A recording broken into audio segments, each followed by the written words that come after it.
Oyo penza agent hôtel de ville. Oyo agent hôtel de ville à Sombi.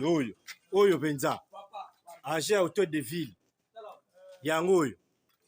Hein? Bilo pola boya hôtel de ville à Sombi. Acha on peut la conteneur bo dédouaner yango pe. Oh. Oyo penza biloko boy. Oyo penza biloko hôtel de ville à Sombi. Oyo. Oh, si la lingette, t'as l'absent makambo quoi? Oh, ben hôtel de ville à Sombi yango. Biloko oyo. Oyo penza. Les histoires vieillies comme ça. Oh, c'est quoi ça? C'est quoi ça? Papa, mon problème c'est le Congo. Le Congo. Oh, hôtel de ville à Sombi Logaboy. C'est le Congo, papa. Vous êtes Congolais, je suis Congolais. C'est mon argent. On va quatre impôts. Toi, me dire ton problème, c'est quoi? Ça, vous voulez jouer avec les gens? Ça, c'est jouer avec tous les Congolais? Vous prenez l'argent, vous escroquez l'argent de l'État comme ça? C'est quoi ça? Oh, penza, agent hôtel de ville. Oyo, agent hôtel de ville à Sombi. Oyo, penza. Agent hôtel de ville. Yango oyo. Hein? Bilo pola boya hôtel de ville à Sombi. Acha on peut la conteneur bo dédouaner yango pe. Oh. Oyo penza biloko boy. Oyo penza biloko hôtel de ville à Sombi. Oyo. Oh, si la lingette, t'as l'absent makambo quoi? Oh, penza hôtel de ville à Sombi yango. Biloko oyo. Oyo penza. Les histoires vieillies comme ça. Oh, c'est quoi ça?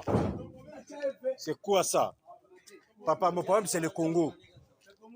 Le Congo. Oh, hôtel de ville à Sombi Logaboy.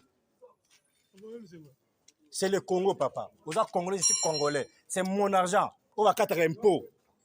Toi, me dire ton problème c'est quoi? Ça, vous voulez jouer avec les gens? Ça, c'est jouer avec tous les Congolais? Vous prenez l'argent, vous escroquez l'argent de l'État comme ça? C'est quoi ça?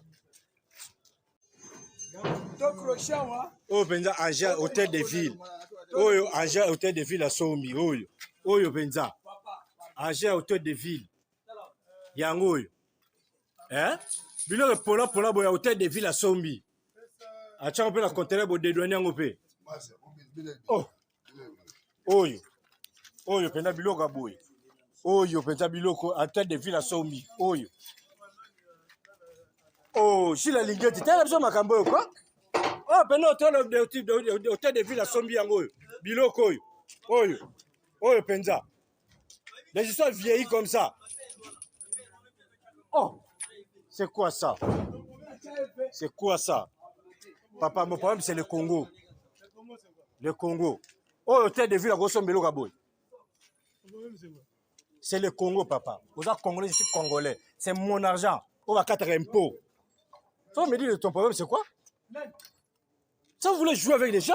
Ça, c'est jouer avec tous les Congolais? Vous prenez l'argent, vous escroquez l'argent de l'État comme ça? C'est quoi ça?